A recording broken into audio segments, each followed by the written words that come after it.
Good evening, everyone. Before we begin, I want to acknowledge that we are on the unceded territory of the Quechua First Nations, whose traditional lands are on the banks of the Fraser River. I also want to do a bit of housekeeping. We have washrooms that are up there down the hall, and there's some signage that will direct you to them. I also want you to know that this evening is being live streamed through Douglas College, and that we will be taking video as Inclusion BC for our website.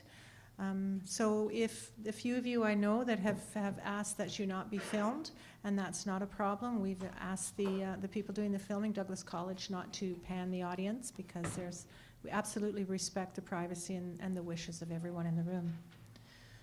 My name is Faith Bodnar, and I am the Executive Director of Inclusion BC. And I want to thank Douglas College and Laurie Woods. Laurie, where are you? It's Laurie. There we go. Thank you for all of the help in getting tonight sorted out in terms of logistics, and of course, and most importantly, for your kind welcome and your exceptional help. So thank you, Laurie. And I also know that it's an expression of your passion and commitment for the work that we do together. So thank you. I want to talk a little bit about introductory remarks in terms of how we arrived here, and I've thought a lot about this, and this is about a little survey that made a big difference. And the Family Support Institute and Inclusion BC came together a few months ago, along with a few other people who are strong advocates for respectful and supportive and positive education for kids with special needs across our province. And we got together and we said, we've been hearing a lot in the last few years, and I think over the course of our combined careers we've heard a lot as well from families who are experiencing throughout those years and today some very serious things with their sons and daughters in the form of seclusion and restraint. And so we thought, let's do a survey. Let's connect with a movement that's started in the United States called Stop Hurting Kids. And let's see what they did. Let's take a look at their survey. We did. We had it vetted through the University of British Columbia and the Faculty of Social Work to make sure it was sound. And we sent this survey out through our networks on the web to ask families to talk about the things that are happening for their sons and daughters. And with the release of that report this week, it has made a huge impact. The things that came out of that survey are profound. They're troubling, and we need to raise the issues and shine a light on them in the interests of students with special needs, but also in the interests of all students who are part of the culture of our schools and who are part of the communities and our societies and our families right across this province. So this is fundamentally about a right to a quality education, to respect, and to ensure that when kids go to school, they are not harmed by their experience in school. Our survey was responded to by 200 parents and guardians of children with special needs, and they told us some very troubling things. They reported on the use of isolation and seclusion in small rooms, under stairwells. They talked about locked doors. They talked about, in some cases, lights being turned off and children as young as 5 years old being subjected to situations like that. We learned about kids spending up from 5 minutes up to 3 hours in rooms like that, and in most cases alone, and being abandoned in spaces. We heard about, and was reported to us from families, that children were being restrained in their chairs. They were being yelled at as they were being restrained. We heard reports of children being strapped to their wheelchairs.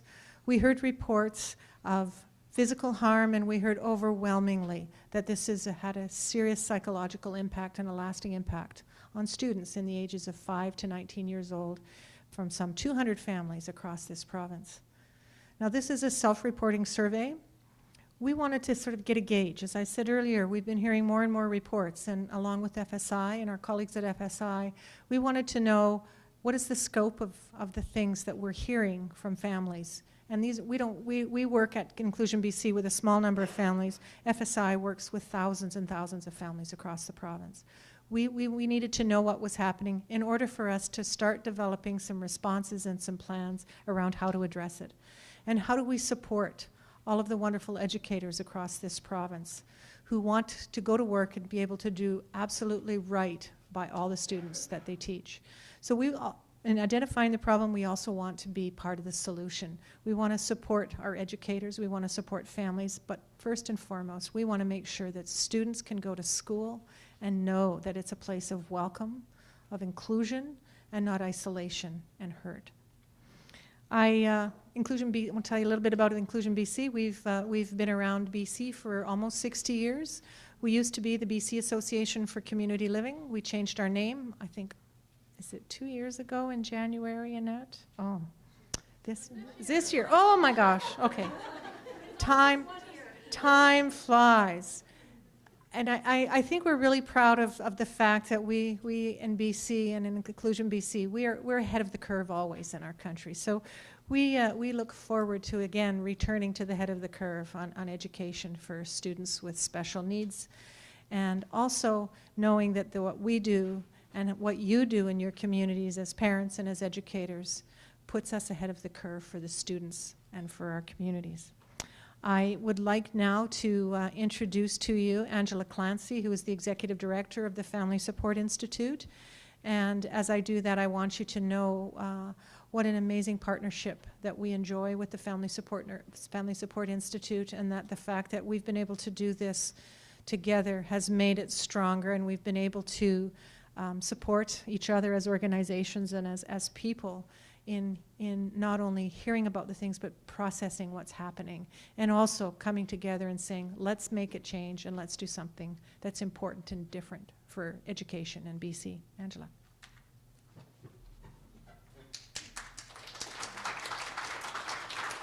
Thank you, Faith. I want to welcome everybody for coming here tonight. Get closer to the mic. Okay, you said that I had to do that. I first want to thank Inclusion BC for the opportunity to partner on such a critical conversation and such a critical topic for families and individuals around the province.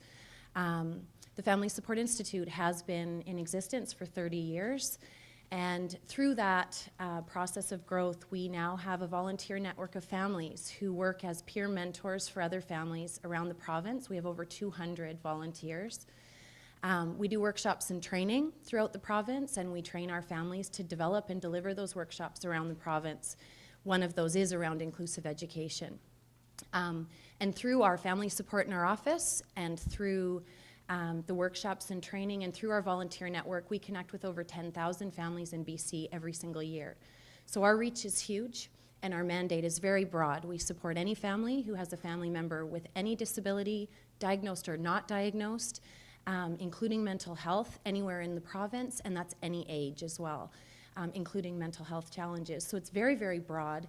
And really what that mandate says as an organization is we don't say no to anybody. Anyone who is looking for guidance or support, we will provide whatever we possibly can. So the reason why we are here today in partnership is a bit of a long journey. I've been the executive director with FSI for 12 years. And during that time, it has been consistent every single year, the number of calls we get on the use of seclusion and restraint in all areas of the province. There is no one region that we hear from more, it's everywhere. And we have data in our office that we've been collecting, and it really resonated for us when we saw that Inclusion BC had a resolution at their AGM a couple of years ago to make some change in that area, because we knew families needed that. And that is where we invest all of our supports. And so we applaud you on the resolution, absolutely. And then we decided to do this survey in partnership because, one, it's the right thing to do. Families need to have a place to share their stories and to have their tough things brought forward and know that there are people behind them to make a difference and to see a change in the areas that are going to impact their sons and daughters in a positive way. And so I also want to applaud every one of you for coming here tonight and wanting to be a part of that solution with us, because it's a tough conversation, it's an emotional conversation, but it's the one that we need to be having, and it's the right thing to do. And so we're so happy that you're going to be a part of this with us. Thank you so much. So now I think Faith is going to introduce us to a film we're going to watch together. Thank you.